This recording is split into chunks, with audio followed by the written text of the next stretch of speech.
আপনাদেরকে আবারও স্বাগত।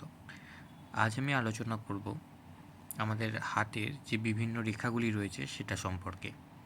দেখুন, হাতের যে রেখাগুলি রয়েছে, যদি আমরা মেন রেখা ধরে থাকি, তার মধ্যে আসে আয়ুরেখা, ভাগ্যরেখা, শিরোরেখা এগুলি। এবং কোন আঙুলের নিচে কোন স্থানটিকে মঙ্গল, বৃহস্পতি, শনি বা রবি স্থান বলা হয়, কিংবা শুক্র বা চন্দ্রের স্থান বলা হয়, সেটাও আপনারা এই ছবির মাধ্যমে বুঝতে পারছেন। এটা খুবই ইম্পর্ট্যান্ট জেনে রাখা, কারণ নেক্সট যখন আমরা রেখাগুলি বিচার করব তখন আপনাদের বুঝতে সুবিধা হবে কোন রেখাটা কোথা থেকে উৎপত্তি হয়েছে এবং তার বিস্তারই বা কতটা। প্রথমে আমরা বিচার করব আয়ুরেখা।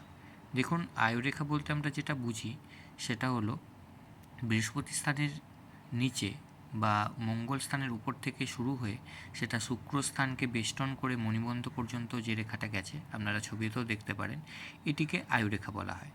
ডিটেলস আমরা পরের ভিডিওতে আলোচনা করব। এখনকার মতন আপনারা রেখাগুলি চিনে রাখুন। ভাগ্যরেখা মণিবন্ধের কিছুটা ওপর থেকে শুরু হয় এবং সেটা ওপর দিকে শনি স্থান পর্যন্ত চলে যায়।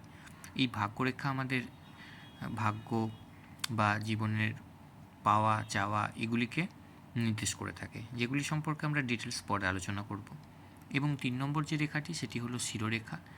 শিরোরেখা দেখুন, এটি ছবিতে আপনারা দেখতে পাচ্ছেন, উৎপত্তি হয়ে আয়ুরেখার সমান্তরালে বা কিছুটা নিম্নবর্তী হয়ে চন্দ্রস্থান পর্যন্ত গেছে বা বুধের নিচে পর্যন্ত গেছে।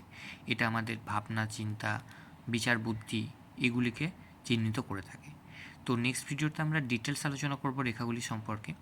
আর আপনারা যদি চান ফ্রিতে প্রেডিকশন করতে, তো এই ইমেল আইডিতে আপনাদের হাতের ছবি পাঠাতে পারেন। ধন্যবাদ।